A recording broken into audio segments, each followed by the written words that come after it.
So hello friends, welcome to my channel. I'm in coaching center. So today I'm going to explain you what that is the 9th standard Hindi second chapter, that is the lasso के और। तो इसे लिखा है राहुल संकृत्यान जी ने।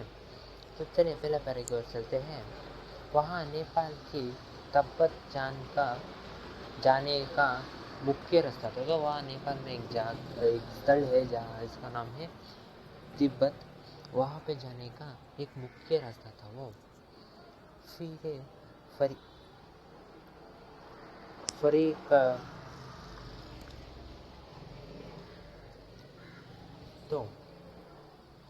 फरी गल्डपोर का रास्ता जब नहीं वो खुला था तो नेपाल ही नहीं हिंदुस्तान की भी चीज़ें इसी रास्ते तब बीत जाया करती थी। तो नेपाल की नहीं एक पोर्ट जो नहीं खुला था तब तक उस समय, तब नेपाल कोई वैसे नहीं, तब बीत तक नेपाल कोई नहीं बल्कि हिंदुस्तान से भी उस जगह के लिए इसी रास्ते से खाना सब कुछ आता था। उनके लिए सामग्री, उनको जो वस्तु चाहिए। यहाँ व्यापारी ही नहीं सैनिक रास्ते भी था, इसलिए जगह जगह फौजी चौकियाँ और किले बनाए हुए हैं। तो इसलिए जगह जगह किले बनाए क्योंकि यहाँ पे सैनिक रहते थे, जिनमें कभी चीनी पलटन रहा करती थी, जिनमें कभी चीनी सैनिक भी रहा करते थे। आजकल बहुत से फौजियों मकान गिर चुके हैं। बहुत सारे फौजियों ने अपने मकान गिरा लिए। दुर्ग के किसी भाग में जहाँ किसानों ने अपना बसेरा बना लिया है, वहाँ घर कुछ आबाद दिखाई पड़ता है, वहाँ पे कुछ घर है। ऐसा ही परितकत एक चीनी किला था। हम वहाँ चाय पीने के लिए ठहरे। तिब्बत में यात्रियों के लिए बहुत सी तकलीफ़ें भी है वहाँ पे, और कुछ आराम की बातें भी है वहाँ पे। वहाँ जाति पाति छुआछूत का सवाल ही नहीं उठता है, और ना औरतें पर्दा ही करती है।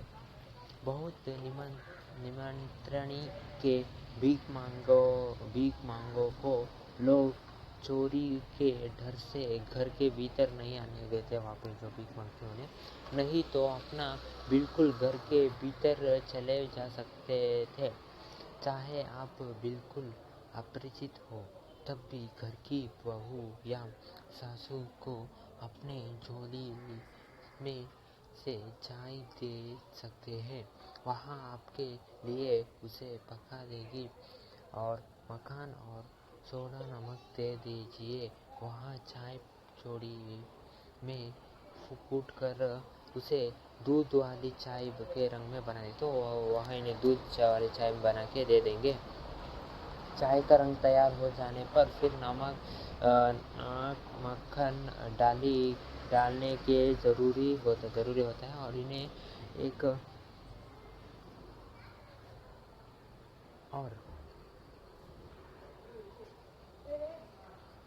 बर्तन में, मिट्टी के बर्तन में इन्हें चाय मिलती थी। तो अगले परित्यक्त चीनी किले से जब हम चलने लगे तो एक आदमी राहदारी मांगने आया।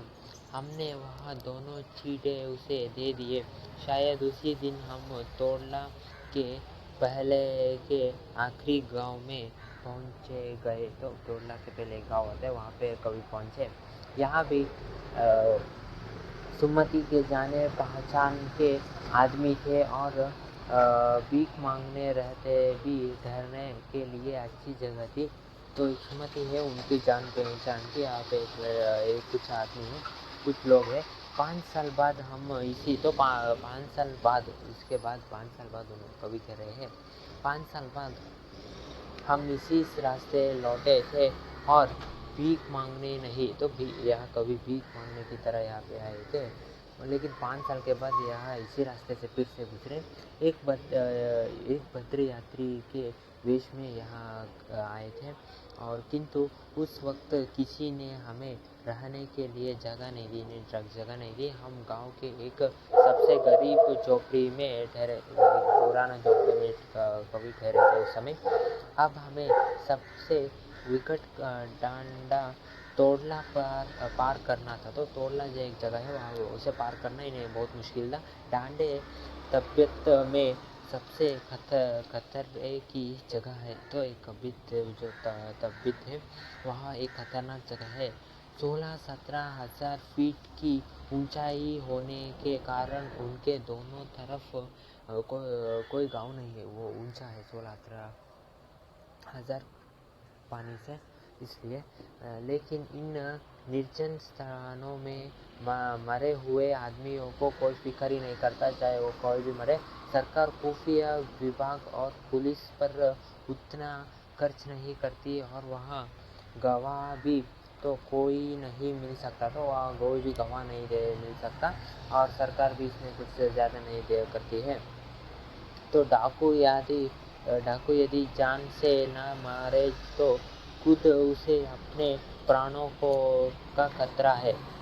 गांव में हमें मालूम हुआ कि पिछले ही साल तोड़ला के पास खून हो गया था किसी का, इन्हें पता चला और हम क्योंकि हम भीख मांगने थे, तो यहाँ भीख मांगने की तरह आए थे ना पिछली बार।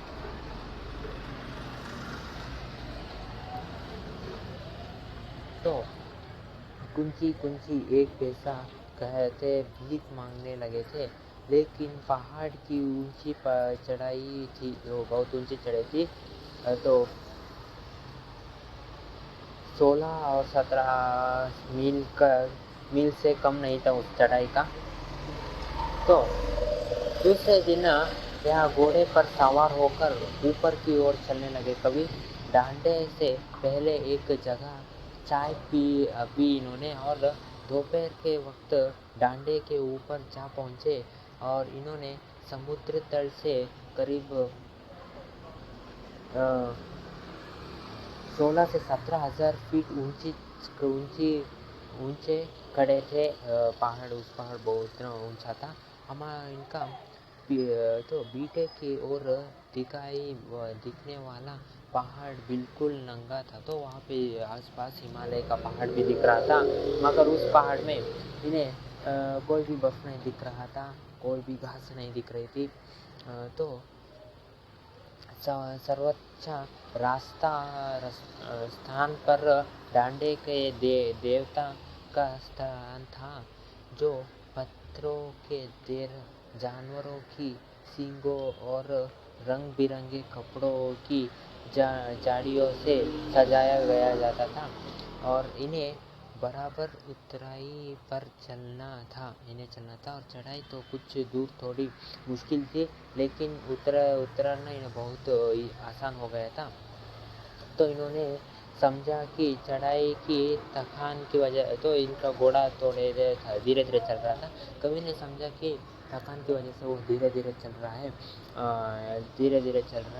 मगर घोड़ा इतना धीरा हो गया कि वहाँ दोनों सामने उनके साथ जो दोस्त आए थे वो आगे चले गए, लेकिन कभी पीछे छूट गए। और वहाँ आगे जाते जाते एक दो रास्ता आया, एक दाएं और बाएं। तो रास्ता दाहिना वाला था, फिर तो दाहिना वाला रास्ता लेना था, लेकिन ये बाएं वाले रास्ते ले गए। फिर यहाँ वापस आए और फिर दाहिना रास्ता लेके जा रहे। तो इनके दोस्त वहाँ पे इंतज़ार कर रहे थे, तो इन्हें उनसे मिले। फिर इन्होंने दो टोकरी, तो वहाँ पे उन्होंने कहा 2 टोकरी कंडे फूल डाले, 3 बार चाय को गर्म किया। तो इन्होंने बहुत नरमी से जवाब दिया, लेकिन मेरा कसूर नहीं है मित्र, देख नहीं रहे हो कैसा घोड़ा मुझे मिला है, इतनी धीरे धीरे चल रहा है। खैर चलो, सुमति को जितनी जल्दी गुस्से आता था उतनी ही जल्दी वहाँ ठंडा भी हो जाती थी। तो सुमति एक के साथ प्रवास कर रही थी उस जगह पे, और पहले चाय सत्ता खाया गया। रात को गर्मा गर्म तुप्पा मिली तो वह कहे खाना है। तो अब हम तिडरी के विशाल मैदान में थे। एक जगह है और जिसमें दूर एक छोटी सी पहाड़ी मैदान के भीतर दिखाई पड़ती है। छोटी सा पहाड़, उसी पहाड़ का नाम है तिडरी समाधि गिरी। और आसपास के गांव में भी सुमति के कितने ही यजमान थे। कपड़े की पतली पतली चीरी बत्तियों के घड़े खत्म नहीं हो सकते थे, क्योंकि बोध गया से लाए कपड़े, एक जगह है बोध गया, वहाँ से लाए गए कपड़े के खत्म हो जाने पर किसी कपड़े से बोध गया का गंडा बना लेते थे। वहाँ अपना यजमानों के पास जाना चाहते थे। मैंने सोचा यहाँ तो हफ्ता भर उधर ही लगा देंगे, तो चले इसे लेकर चलते हैं उनके पास। मगर आसपास के गांव में मत जाओ, इसके लिए मैं तुम्हें लासा पहुंचा कर रुपए दे दूंगा, इन्होंने कहा। तो सुमति ने कहा, तो सुमति ने स्वीकार किया। फिर दूसरे दिन हमने बरिया ढूंढने की कोशिश की इन्होंने, और लेकिन कोई ना मिला। तो दूसरे दिन ढूंढने की कोशिश की, लेकिन कोई ना मिला। सवेरे ही चलना बहुत बढ़िया था। 10-11 बजे वहाँ पे थे वो, इसलिए सवेरे हमको चलना चाहिए। तो तभी की धूप बहुत ज़्यादा थी। इन्हें कभी को 2 बजे तक चलते रहे थे, कभी इन्हें आगे गर्मी लग रही थी और पीछे ठंडक लग रही थी। फिर तबीत की ज़मीन बहुत ही अधिक छोटी बड़े जागीरदार में बटी है। छोटे बड़े है तबीत के ज़मीन, इसलिए इन जागीरों का बहुत ज़्यादा हिस्सा मठों के साथ में है। तो बिहारों के हाथ में, बहुत सारा हिस्सा बिहारों के हाथ में है। और अपनी जागीर में हर एक जागीरदार कुछ खेती कूद भी कराते हैं, कुछ खेती भी कराते हैं अपने ज़मीन में, जिसके लिए मजदूर बेकार में मिल जाते हैं। तो बेकार जो आपने पिछले साल पढ़ा था, वहाँ से जो कवि आए थे, वहाँ से मजदूर लेकर आते थे और यहाँ पे ज़मीन का काम करवाते थे। जो जागीर के ज़मीन मतलब ज़मीन का जो काम था वह करवाते थे। फिर जो जागीर के आदमियों के लिए राजा के काम नहीं होते थे। शौकर की खेती के मुखिया विशु नाम से बड़े भद्र पुरुष थे। वह भद्र पुरुष थे। वहाँ बहुत प्रेम से इनके साथ मिले। हालांकि उस वक्त इनके वेश ऐसा नहीं था कि उन्हें कुछ भी ख्याल करना चाहिए था। यहाँ एक अच्छा मंदिर था। वहाँ एक मंदिर चले, जिसमें कंजूर की हस्तलिखित 103 पोथियाँ रखी हुई थी। और इन्होंने उसे देखा तो वहाँ बड़े मोटे कागज़ पर अच्छे अक्षरों में उस लिखी गई थी। एक पोथी 50-50 शेर के काम नहीं रहे होंगे, 50-50 शेर के बड़े वाले होंगे। तो सुमति ने फिर आसपास अपने यजमानों के पास जाने के बारे में पूछा। इनके यजमान के पास जाने के पूछा। तो मैं अब पुस्तकों के भीतर था, तो कवि पुस्तक देख रहे थे उस समय, इसलिए उन्हें जाने के लिए सुमति को जाने के लिए कह दिया। फिर दूसरे दिन वहाँ गए। उन्होंने समझा था 2-3 दिन लगेंगे, लेकिन वहाँ उसी दिन दोपहर बाद चले आए। तडरी गाँव वहाँ से बहुत दूर नहीं था। तडरी गाँव है, वहाँ उससे बहुत दूर नहीं था। हमने अपना सामान पीठ पर उठाया और विशु नमस्ते से बधाई लेकर चल पड़े। तो तडरी गाँव की ओर कवि वहाँ से चल पड़े अपने रास्ते की ओर जहाँ उन्हें कवि को जाना था, वहाँ पे कवि चल पड़े। तो यह है आपका चैप्टर लासा की ओर। तो यहाँ पे कवि का कुछ कवि परिचय दिया गया है। तो कवि राहुल सांकृत्यायन, जो 1893 में उनका जन्म नानीहाल गांव पदहा जिला में आसमंदर उत्तर प्रदेश में उनका जन्म हुआ था। और उनका पैतृक गांव कनेल था, उनका पितरों का गांव कनेल था। और उनका मूल नाम था केदार पांडे था। केदार पांडे उनका मूल नाम था। राहुल इन्हें बाद में आया।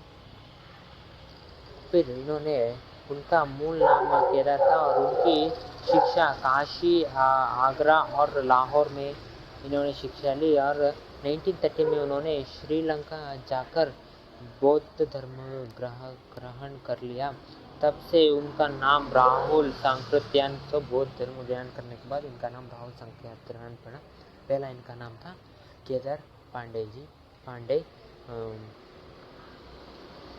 और इनका नाम राहुल पढ़ने के बाद 1963 में उनका देहांत हो गया। उसके बाद इन्होंने बहुत सारी कथाएं लिखी है, जैसे राहुल जी ने पाली, प्राकृतिक, अपभाषा, तिब्बती, चीनी और जापानी, रूमी साहित्य, अनेक भाषाओं के जानकार थे, अनेक भाषाएं आती थी।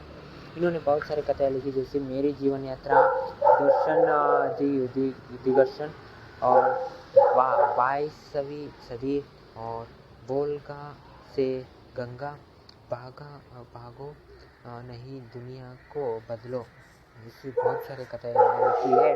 और इन्होंने द्वार रचित पुस्तकों की संख्या कुछ 150 है। और थोड़े इनके बारे में। और ये 1963 में इनका देहांत हुआ। तो ओके दोस्तों, यहाँ था आपका थोड़ा कवि परिचय और आपका पाठ लासो की ओर। तो ओके दोस्तों, मुझे लगता है आपको इस पाठ के बारे में समझ में आ गया होगा। पसंद आया तो लाइक करना, कैसा लगा कमेंट करना और वीडियोज़ के लिए मेरे चैनल में को सब्सक्राइब करना। ठीक है दोस्तों, मैं आपको मिलता हूँ अगले वीडियो में। तब तक के लिए bye, see you, take care, have a nice day my dear friends.